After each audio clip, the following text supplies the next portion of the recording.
Hello everyone and welcome back to my channel. Well, it's Thursday, an extremely cold, weirdly cold Thursday here in Cleveland, and I wanted to talk about a book that I read over this week, and that was The Agony and the Ecstasy by Irving Stone. If you watched my April TBR, you know that this book was on there. I'm happy to say that I spent the time necessary to finish it. Unfortunately, I'm not as excited to say that I really disliked it.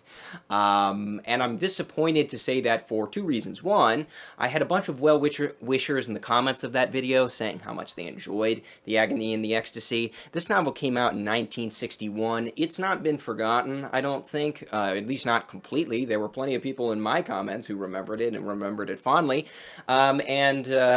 Were excited that I was reading it and reached out to tell me that they hoped I enjoyed it. So I was disappointed because I didn't want to make a video trashing it or just like, you know, hating on it mercilessly since so many people seemed excited for me to read it. And secondly, I was disappointed for personal reasons because I thought that this book was going to be great. Regardless of whether or not a bunch of people were telling me that it was good or not, this seemed like a book that's right up my alley. I don't happen to be an expert on Michelangelo or anything like that, but I love historical novels. A historical novel about Michelangelo would be fascinating because not only is Michelangelo a fascinating person, but the world that Michelangelo inhabited was a fascinating world. So it really didn't seem like this novel could be a miss for me. And yet, not only was it a miss for me, it was something that I actively disliked from basically beginning to end. So I spent the time that I needed to read it, but as I was going along, I decided to document at least some of my reactions to it, just because I was having just like a viscerally negative reaction to what I was reading, and I wanted to be able to document it so that when I eventually made a video about it, it didn't feel like some sort of just like mean-spirited assault on, you know, something that people really enjoyed. So I'll play some of the clips of me reacting to certain sections of the book, and then we'll meet back here afterward to do a final debrief on the book now that I've finished it. Hey, sorry if this is a weird angle, but I mean I've never shot like a reading vlog before or anything like that, but I've been reading this, The Agony and the Ecstasy by Irving Stone, and I just had to make a video talking about how much I'm not liking it. I mean, it's fascinating to me because this book is like, you know, right up my alley. It's like exactly what I want to read, I thought, but like, it's bad, folks. Like, it is not good. Like, I am not having fun reading this at all. And I just never would have anticipated that. But, like, literally, there are no characters in this book. There are no characters. They're just chess pieces that Irving Stone is moving around. None of them feel real. All of their emotions feel like just, like, projections of things. They don't feel like actual real people experiencing real emotions. And, like, especially the dialogue is just so forced. I mean, it feels like this whole book feels like it's like a Kidz Bop version of, like, what this book actually is. Like, this is the Kidz Bop version of what the real Agony and the Ecstasy is. Like, I don't really know how to explain it except for, like, to give you examples. Like, this is a scene, this is just, like, an average scene in the book. So they go, "This storm came because that wretched Bolognese stole in the Duomo on a holy day," cried Ciso. No, it's the other way around," protested Bugiardini. "God sent the storm as punishment for our hanging a man on a religious holiday." They turned to Michelangelo, who was studying the pure gold sculptures of Ghibertini's second set of doors, their 10 glorious panels populated layer upon layer by all peoples, animals, cities, mountains, palaces of the Old Testament. "What do I think?" Michelangelo said. "I think these doors are the gates to paradise." And it's like, you know, first of all, nobody asked you, Michael. I mean, we're talking about the wrath of God here, like, And then second of all, like, just like, way to make it about you, you know, like he has to just like remind you for the 10,000th time that he really likes art, that he's like all excited about it, that it's like his thing and that he's really into it. Like, we don't need another reminder of that.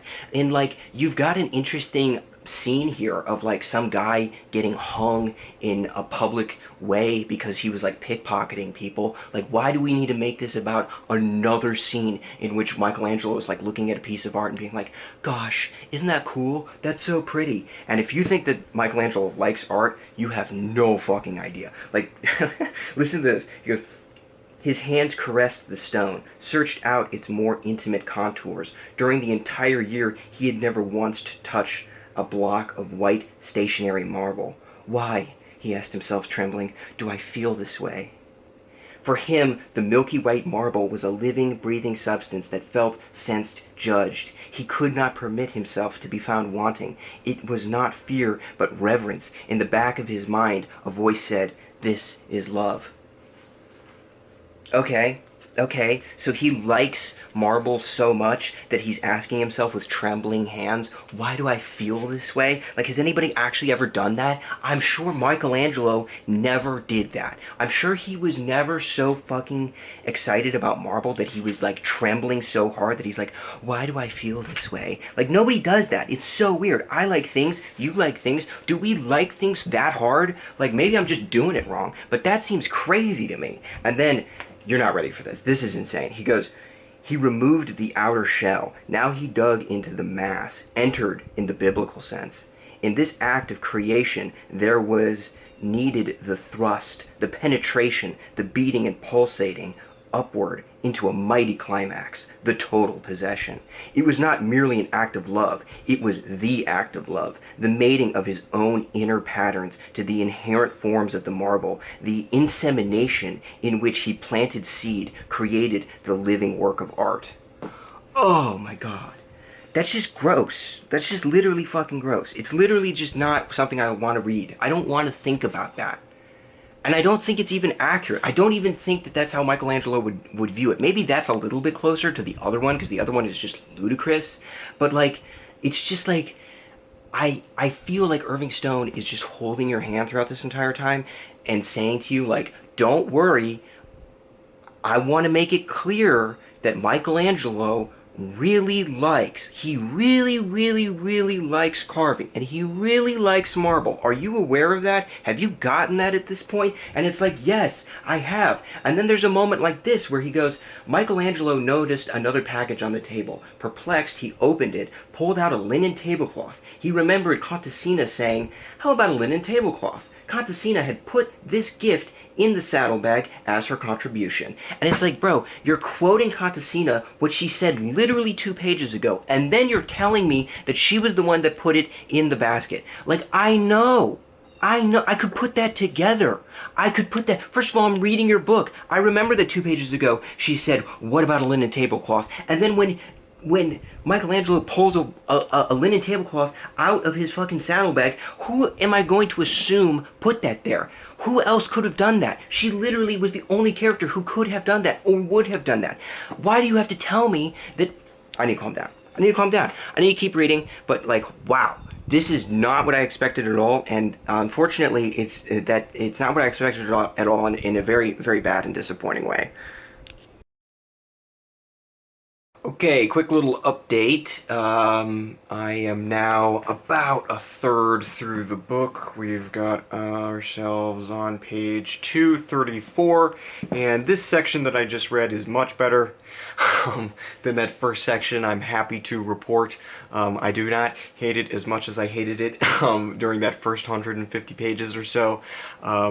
Mainly because we went through a really good sequence in the book, I thought, where Michelangelo attempted to procure himself a cadaver, a corpse, and that led to a really just, I think, pretty successful sequence where he dissects some corpses under the cover of night, which I thought was good and much better than anything else I had read prior to that, because one, it actually had some focus to it. You knew exactly why you were reading what you were reading, and it had some momentum and some pacing, and so you knew where it was going. Two, there was some actual tension because the consequences of him getting caught would have been really bad if he had gotten caught dissecting those corpses. And three, there wasn't any of that insipid Disney Channel ass dialogue that seems to be plaguing this book so far. So that was a really good sequence, I thought, overall.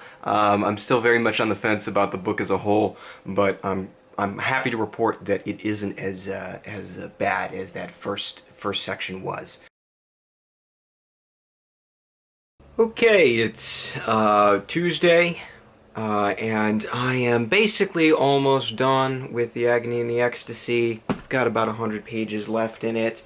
Last update I gave was on Saturday, so basically all of Sunday I spent reading the book, and then I spent a little bit of time yesterday on Monday reading from it. So now I'm hopefully going to finish it today. And put this book behind me. I haven't given an update the last 2 days on it because the book has left me in kind of a fugue state. I have found it to be just stultifyingly dull, unfortunately, and so I have not been I've been very excited to sit down and kind of talk about it, especially because it's just one chapter after the next, after the next, after the next, of the same things over and over and over again.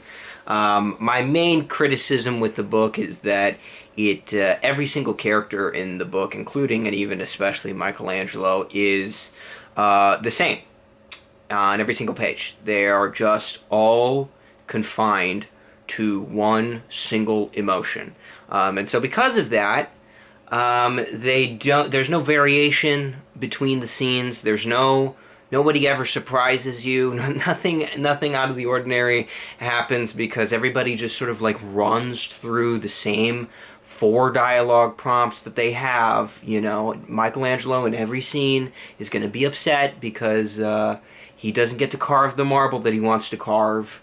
And his dad, for example, is just going to be upset in every single scene that he's in because he's going to be upset that Michelangelo isn't sending him the money that he wants, or he's upset at his sons for doing X, Y, or Z, or whatever. I mean, Michelangelo's father is particularly a particularly grating character for me, unfortunately, because the guy is just upset in every scene that he's in, and he's frankly just really stupid. And so you wonder how a guy like that just even ties his shoes. I mean, can he even do that? I mean, if you are that angry all the time and that stupid all the time, I mean, how do you function? How do you do anything in your life? So, unfortunately, I just feel like I'm just watching the same things happen over and over and over again with this book because there's no characters in it. There's just no characters in it. It's just the same people doing the same things over and over and over again. And I'm getting really tired of it. So that's where I'm at with it. Okay, we've had some developments on the Agony and the Ecstasy adventure. I reached out to one of my most loyal subscribers, one of my longest and most loyal subscribers, because I know he really likes the book, which is why you should email me, by the way, because I might just reach out and say, hey, am I crazy? Am I crazy? Am I doing everything wrong? I reached out to him and asked him, am I crazy for not liking this book? Because, you know, I mean, no part of me wants to just, you know, crap all over a book that people like. I mean, you know, people keep reaching out to me and saying, oh, how happy they are that I'm reading the book, and I just don't want to be like, actually your favorite book of all time is trash and I hate it.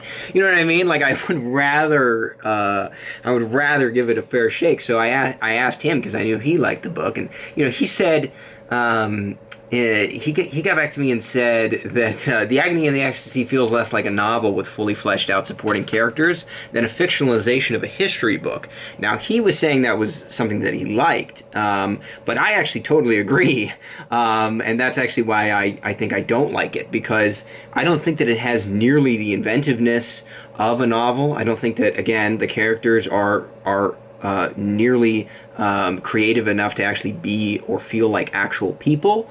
So, you know, a fictionalization of a history book is actually bang on.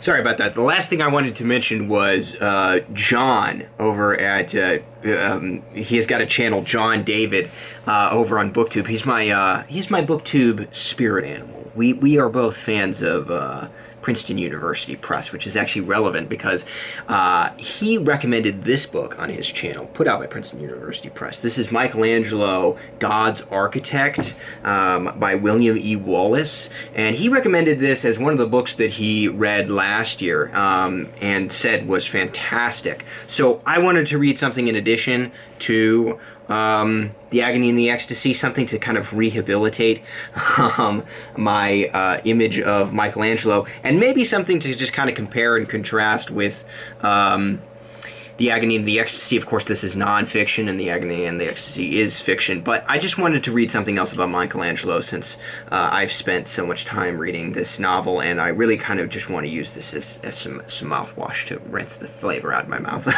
But anyway, I will add this to the pile and read it right after I'm done with The Agony and the Ecstasy, which hopefully should be later today.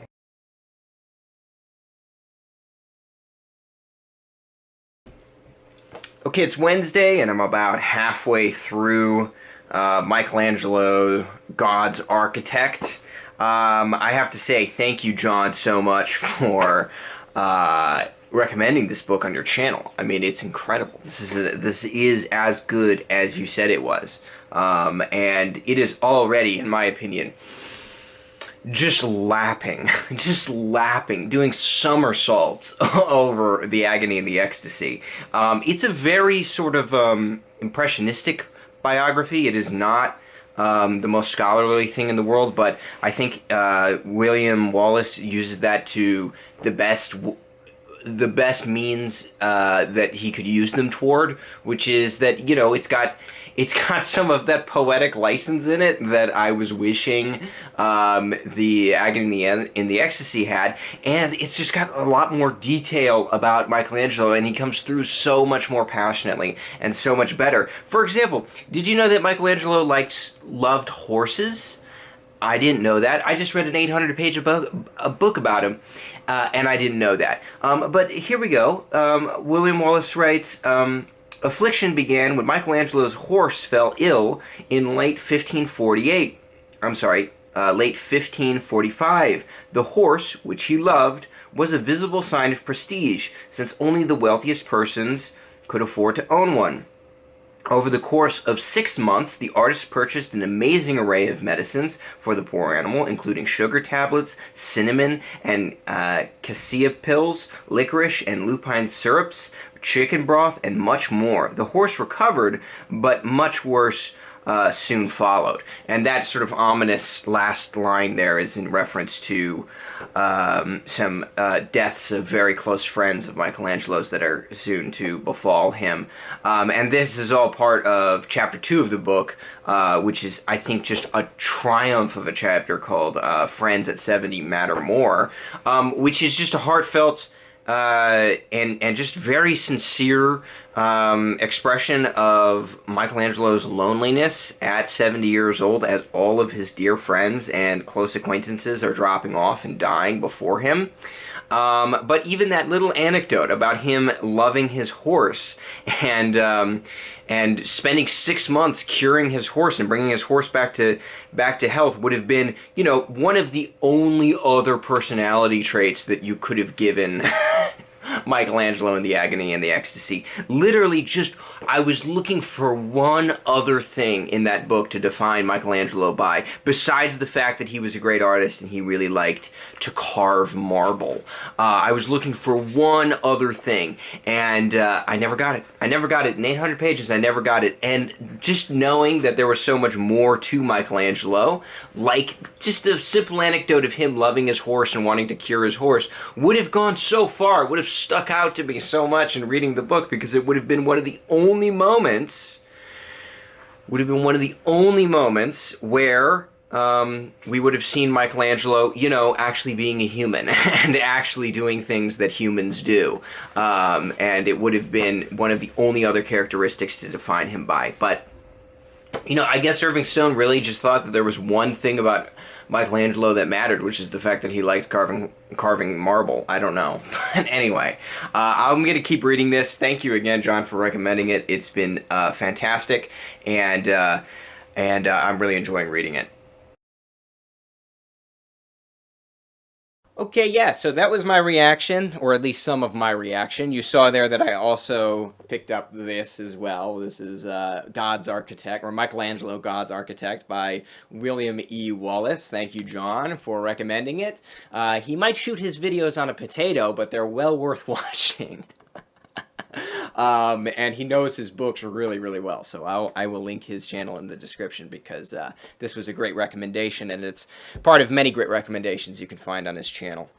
But anyway, now that we've reached the end of both of these, I wanted to do just like a quick comparison between the two, a little bit more, give a little bit more detail into my reactions to both. Essentially, if I were to boil my reactions to both down into one distilled sort of sentence on why I liked Michelangelo, God's Architect, and why I didn't like The Agony and the Ecstasy, it would come down to just the character. The character of Michelangelo. Who Michelangelo is, who he was as a person, what he achieved, and what he accomplished. I thought that was rendered much better in this book than it was in this book. In this book, Michelangelo is one of a whole cast of characters that are defined by one and only personality trait. Michelangelo, at 13, when this book starts, to his death, talks to me, talks and acts the same way. I could not tell you how old he is in any given moment, and certainly the real Michelangelo would have changed throughout his life. No, I mean, how could he not have? But you wouldn't know that from this book. He starts the same, ends the same, and frankly, he's uninteresting. Not only is he not likable, frankly, in many ways he's not likable, that wouldn't even matter to me. What matters to me is whether or not he's interesting, and he isn't interesting in this at all. In this book, he not only is extremely likable, he's also extremely human, which makes him extremely interesting, because humans are interesting. And when we read, whether it's a fiction or a nonfiction, the human element is what I'm often reading for. I want to see people. I want to see how they lived. All the better if they're one of the greatest artists to ever live. But even if they're not, even if they're just a regular Joe, as we read in novels all the time, or even in certain pieces of nonfiction, where, you know, in a history text, let's say, a certain person who you've never heard of before pops up in relation to, I don't know, Chernobyl or something like that, and then all of a sudden their personality and their humanity shines through, and now this, you know, maybe mid-level bureaucrat or whatever becomes like a really beloved person for you. I don't know, I'm just pulling it a random a random example out of a hat there, but the point is that most of my reading is in the service of people, and in the service of enjoying people when they present themselves on the page. And I didn't find anything interesting about the portraits painted in this book at all. In fact, I wouldn't call them portraits at all. I would call them the roughest, the most barest of sketches that are completely one-dimensional and don't have real any weight behind them at all. And in fact, I wanted to read this one moment where it almost feels like Irving Stone is winking at that. He goes, this is Michelangelo speaking. Michelangelo goes, San Giallo has his Roman architecture to make his days important, Balducci his girls, and I could use a sculpture commission, he murmured to himself. But there you go. San Giallo has his Roman architecture. He's an architect, so his one thing is that he likes Roman architecture. Balducci, well, he's a horny guy, and he's got his girls. And Michelangelo, he could use a sculpture commission, like he does on every single page of this entire book. And he's just openly addressing that in a very strange way, that this is what, in fact, defines all of these characters. Why would you even need to say that? And speaking of why would you even need to say that, I mentioned in one of those earlier clips about the, what was it, the tablecloth randomly showing up, and Irving Stone finds it necessary to bring up the fact that Anyway, you remember the clip, but I thought this was funny too. Here's another moment. He goes, this is a moment in which Michelangelo gets stoned, or rocks get thrown at him. Kind of a dramatic scene. But then we get, he rubbed the palm of his hand across his eye, looked at the dark matted ooze. He had bled from marble before. Chips from his too frenzied chiseling had sometimes hit him in the face, piercing the skin. But this was the first time he had been stoned. And it's like, I'd hope so. I'd hope this was the first time he got stoned. I'm reading an 800-page book about his life. I'd really hope that if there was a scene before this where he did get stoned, that would have been included in this book.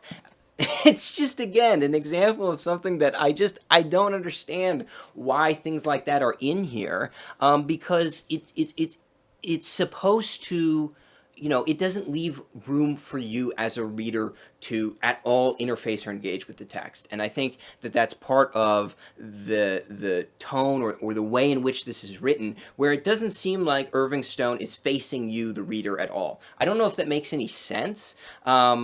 But I also reached out to Steve Donahue, my dude bro king, while I was reading the book, and asked him the same question I asked before, which is, am I crazy for not liking this book? And he mentioned that this book is written in a particular mode that was specific to the time and place that the book came out in. So that might be reflective of people's enjoyment of the book, rather, might be reflective of the fact that they like that mode and they're used to that mode. And this is the mode for historical fiction that they're used to reading in. I'm not. And so it didn't work for me. But maybe that's, why a bunch of people like it. And if you do, that's great. And if that is what you're expecting, then awesome. But for me, it just doesn't feel like Irving Stone is even addressing me, the reader, at all. Like, he's telling me things that I could infer. He's telling me things that I don't necessarily need to know. He's reducing characters down to one character trait. They don't move. They're all static. Nothing happens unexpectedly. Scenes are repeating themselves over and over and over again because no characters are doing anything different than they did in previous scenes. I mean, it's just mind-numbing to me. It was a book that was just mind-numbing. Whereas this, on almost every page, you see the sparkling personality of Michelangelo coming through in a much more direct and really powerful way.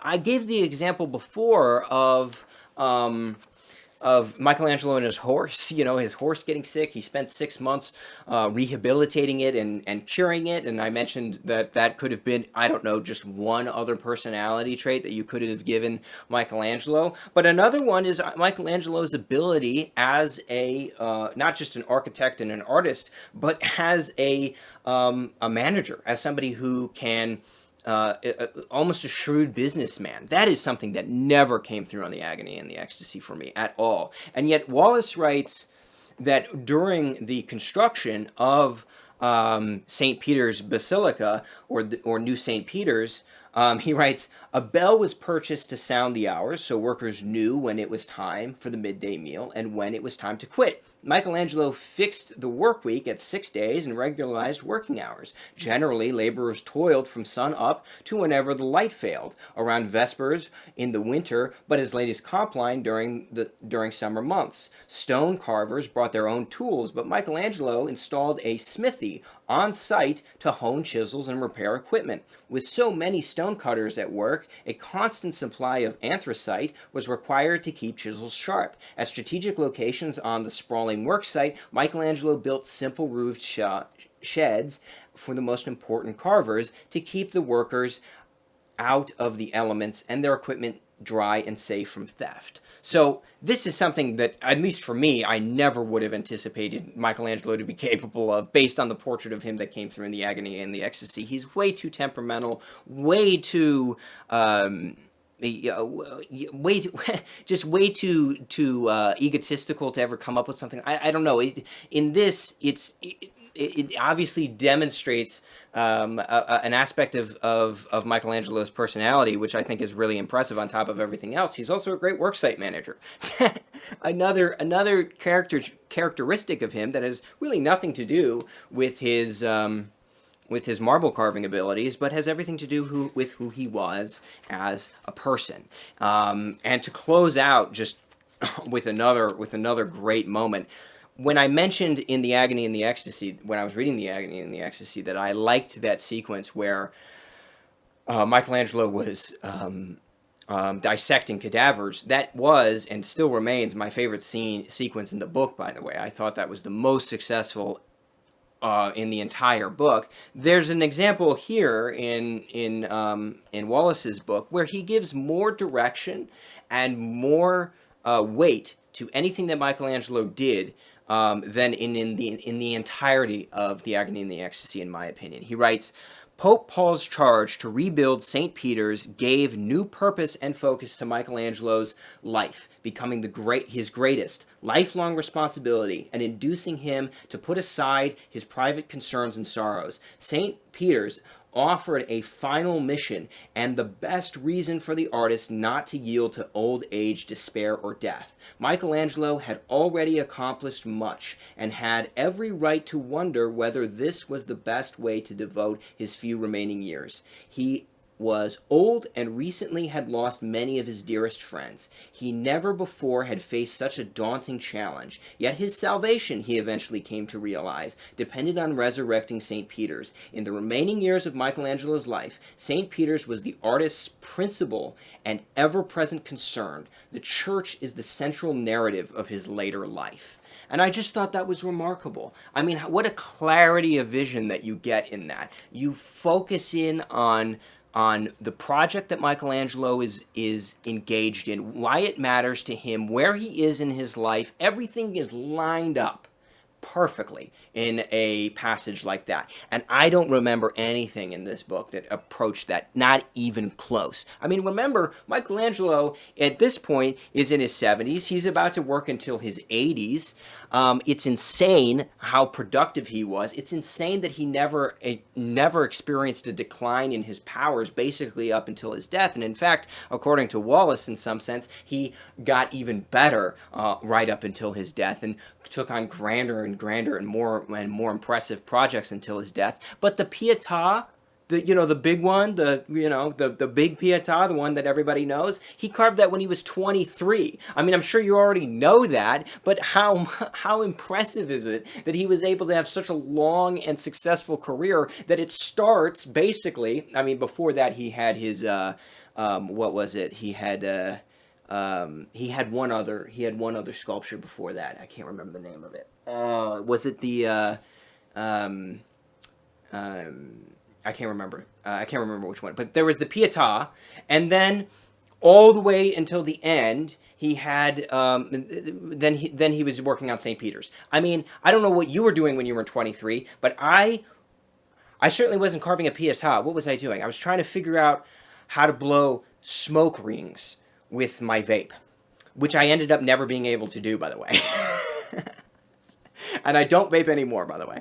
So, but anyway, the point is that Michelangelo was just an unfathomably successful and genius artist, but he was also a human. And that's what I was looking for. I wanted the genius, and I wanted the human. And I got both of those in this book, and I basically got neither in this book, because the reality is, as I already touched on, there's very little that's human in this book at all, from Michelangelo or anyone else in the book. But in addition to that, there's very little in the way of genius. These works that Michelangelo is doing feel preordained. Like Greg mentioned in that email from me,